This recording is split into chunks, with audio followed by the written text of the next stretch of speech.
Pilipinas pa ba sa 2028? Yan daw dapat ang isipin kung kesa tanungin si Vice President Sara Duterte kung tatakbo siya sa pagkapangulo.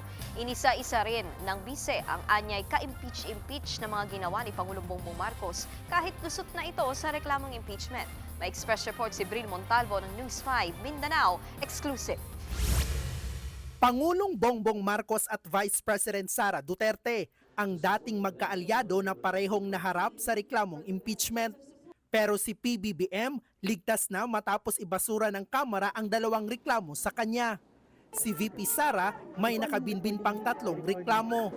Pero para sa bise, malinaw na may impeachable offense si Pangulong Marcos. Pinakauna na impeachable offense yung pagpirma ng budget na alam mong galing siya sa bill na may mga blanco at merong mga insertions. Impeachable offense din yung humihindi ang isang opisyal kapag merong nagtatanong ng competency niya na mamuno at may nagsasabi na gumagamit siya ng illegal na droga.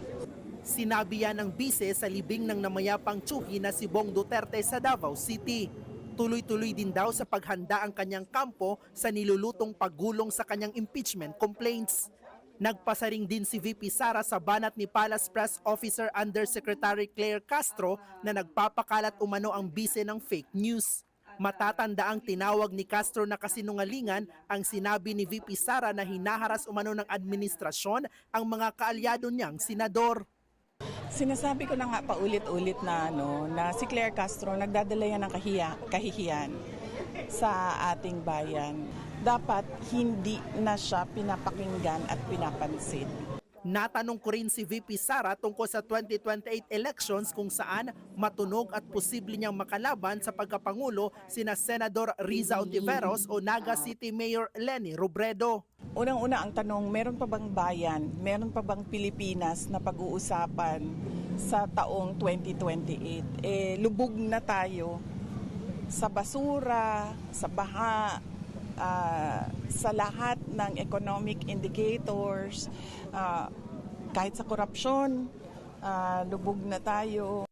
Sa alitan naman ng Chinese Embassy at mga opisyal ng Pilipinas, mungkahi dyan ng bise, dapat ayusin natin ang ating relasyon sa lahat ng mga kapitbahay natin at sa lahat ng iba pang mga bansa sa buong mundo.